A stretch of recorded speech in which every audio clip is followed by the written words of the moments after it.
वेदना आहेत, शल्य आहे, दुःख आहे. मी माझा नेता गमावला अजितदादांच्या रूपाने. महाराष्ट्राने नेता गमावलाय, देशाने एक नेता गमावलाय. अलीकडच्या कालावधीमध्ये होणारे विमान अपघात हे दुर्दैवी त्या ठिकाणी आहेत. या विमान अपघाताची चौकशी करावी म्हणून आमच्या नेत्या सुनेत्रा वहिनीच्या नेतृत्वाखाली आम्ही महाराष्ट्राचे मुख्यमंत्री देवेंद्रजी फडणवीस यांना पत्र दिलं की सीबीआयच्या मार्फत त्या ठिकाणी चौकशी व्हावी. ती चौकशी त्या ठिकाणी करत असतानाच अमित भाईंना सुद्धा आम्ही विनंती केली. कालच मी राम नायडू साहेब इथंच बसतात, त्यांना विनंती केली की लवकरात लवकर तो अहवाल त्या ठिकाणी यावा. जे त्या बाबतीमध्ये आरोप केले जातात, वेगवेगळ्या पद्धतीची भूमिका मांडली जाते, याच्यासह त्याची चौकशी त्या ठिकाणी व्हावी. आणि अजितदादांच्या मृत्यूच्या बाबतीमध्ये जे काय सुस्पष्ट अहवाल असेल तो राज्यातल्या जनतेला नव्हेच तर देशाला, जनतेला त्या ठिकाणी कळावा. पंतप्रधान नरेंद्र मोदी साहेब यांचे मी अतिशय मनापासून ऋण या ठिकाणी व्यक्त करतो. एक सुस्पष्ट निवेदन लोकसभेच्या सभागृहामध्ये त्यांनी त्या ठिकाणी करून देशाची असलेली वास्तवता, देशाची असलेली स्थिती, जगभरामध्ये निर्माण झालेली स्थिती, वेगवेगळ्या आखाती राष्ट्रांच्या प्रमुखांशी त्यांनी केलेला संवाद, याच्याबद्दलचं सुस्पष्ट असं निवेदन पंतप्रधान महोदयांनी या ठिकाणी दिलं. ते देत असतानाच त्यांनी या देशातल्या शेतकऱ्यांची काळजी घेतली. पावसाचा आता हंगाम जवळ आला आहे, खरीपाचं पीक येईल, अशा वेळेला खताचा पुरवठा, बियाणं या संदर्भातला उल्लेख करण्याचा अतिशय उल्लेख योग्य पद्धतीने पंतप्रधान महोदयांनी केला. आणि देशातील कष्टकरी असलेल्या शेतकरी बळीराजासाठी केंद्र सरकार काही पद्धतीने ठामपणाने पावलं उचलणार आहे. ते बियाणं असेल, खत असेल, युरियाचं असेल, डीपीचं असेल, या सर्व बाबतीमध्ये त्यांनी जी काही खबरदारी घेण्याचा निर्णय त्या ठिकाणी घेतला त्याबद्दल तमाम शेतकऱ्यांच्या वतीने मी त्यांचे ऋण या ठिकाणी व्यक्त करू इच्छितो आहे. त्याचबरोबर ती इंधनाचा प्रश्न आहे, गृहिणींच्या बाबतीमध्ये आहे. गॅसचा तुटवडा झाल्याच्या नंतर उद्योग, काही धंदे त्या ठिकाणी बंद होऊ शकतील, याच्यासाठी हायडल पॉवर निर्मितीसाठी त्यांनी वेगवेगळा कार्यक्रम त्या ठिकाणी घोषित केला. अशा पद्धतीची स्थिती ज्याला निर्माण होत असते त्याला कणखर नेतृत्व देशाचं कशामध्ये असावं याचं एक उत्तम उदाहरण मोदी साहेबांनी त्या ठिकाणी दाखवलं. हे करत असतानाच आखाती राष्ट्रांच्या मध्ये खूप मोठ्या प्रमाणावरती त्या ठिकाणी आज आपल्या देशातील नागरिक आहेत. माझ्या लोकसभा मतदारसंघातील अनेक मुस्लिम बांधव, वेगवेगळ्या धर्माचे बांधव आज आखाती राष्ट्रामध्ये आहेत. त्यांच्यामध्ये एक भीतीचं सावट आहे. अशा 1 लाख लोकांना त्यांनी या देशामध्ये आणण्याचा प्रयत्न केला.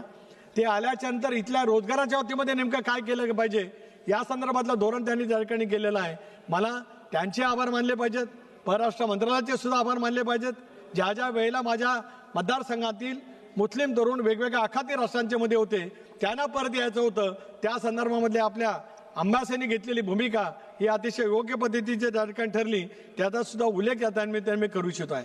आज हे बोलत असतानाच ज्या कोकणातला मी आलो, परंपरागत काजू आणि आंबाचं उत्पादन करणारा माझा कोकणचा भाग आहे.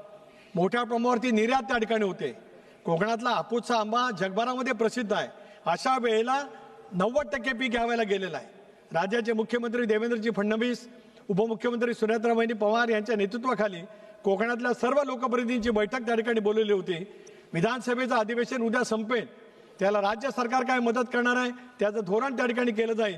केंद्र सरकारला माझी विनंती आहे, कोकणावरती आलेला प्रसंग, त्याच्यामुळे निर्यातून मिळणारं आपल्याला परकीय चलन, याच्यावरती मोठ्या प्रमाणावरती फटका त्या ठिकाणी बसणार आहे. अशा वेळेला कोकणातील आंबा, काजू, नारळ, सुपारी उत्पादक शेतकऱ्यांना ज्यावेळेला राज्य सरकार मदत करेल त्यावेळेला केंद्र सरकारला, आज आमचे बिहारचे नेते या ठिकाणी उपस्थित आहेत नरेंद्र सिंगजी, त्यांना सुद्धा विनंती करतो की केंद्र सरकारने सुद्धा मोठ्या प्रमाणावरची मदत ही काजू आणि आंबा उत्पादक शेतकऱ्यांना देण्याच्या दृष्टीकोनातून एक सकारात्मक भूमिका घेतली तर देशाच्या उत्पन्नामध्ये भरीव पद्धतीची मदत करणाऱ्या कोकणवासियांना दिलासा त्या ठिकाणी मिळू शकतो आहे. माझ्या कोकणातली कोकण रेल्वेचं कॉर्पोरेशन, या रेल्वेच्या इतिहासामध्ये पहिलं कॉर्पोरेशन केलं गेलं.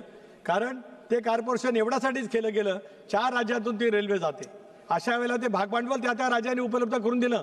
पण कोकण रेल्वेला मिळणारं उत्पन्न, त्याच्यातून होणारा खूप मोठ्या प्रमाणावरचा फायदा, हे जर का आपण बघितलं तर त्याचं भारतीय रेल्वेमध्ये वर्गीकरण करण्याची, मर्जिंग करण्याची आवश्यकता मोठ्या प्रमाणावरती आहे. हा मी मुद्दा मांडला.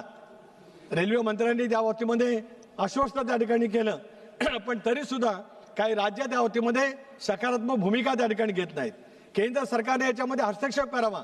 कोकण रेल्वेचं विलिनीकरण तातडीने भारतीय रेल्वेमध्ये त्या ठिकाणी करावं. दुहेरी मार्ग करावा लागेल, इलेक्ट्रिफिकेशन त्या ठिकाणी करावं लागेल. असं जर काय केलं तर कोकणच्या पर्यटनाला चालना मिळेल. शेजारचं गोवा असेल, पलीकडचं कर्नाटक राज्य असेल, केरळपर्यंत त्या ठिकाणी रेल्वे जाते आहे, त्याचा मोठ्या प्रमाणावरचा फायदा कोकणवासियांना त्या ठिकाणी होऊ शकतो आहे. सर्वात महत्त्वाचं मोठं ज्या संसदीय लोकशाही प्रणालीमुळे आज आपण या ठिकाणी आहोत. भारतरत्न घटनेचे शिल्पकार डॉक्टर बाबासाहेब आंबेडकर यांनी या देशाला संसदीय लोकशाही प्रणाली व्यवस्था दिली. 1927 साली 2020 मार्च रोजी डॉक्टर बाबासाहेब आंबेडकरांनी मनुस्मृती बाजूला सारत सामाजिक समतेचा हुंकार माझ्या रायगड जिल्ह्यातल्या महाड तालुक्यातल्या ऐतिहासिक चौदार तळ्यावरती दिला. त्याचं हे जन्मशताब्दी वर्ष आहे.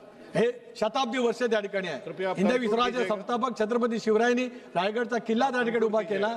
तेच शताब्दी वर्ष साजरं होत असताना 300 कोटी रुपयाचा नियतोय भारत सरकारने त्या ठिकाणी द्यावा, महाडच्या परिसराच्या विकासासाठी द्यावा. आणि आज मी त्या विभागाचा लोकसभा सदस्य म्हणून पंतप्रधान महोदयांना विनंती करतो, 20 मार्च 2027 साली 100 वर्ष पूर्ण होतील. त्या ऐतिहासिक क्षणाचं साठी पंतप्रधान महोदयांनी अमितभाईंनी त्या ठिकाणी यावं अशी विनंती त्या ठिकाणी करतो.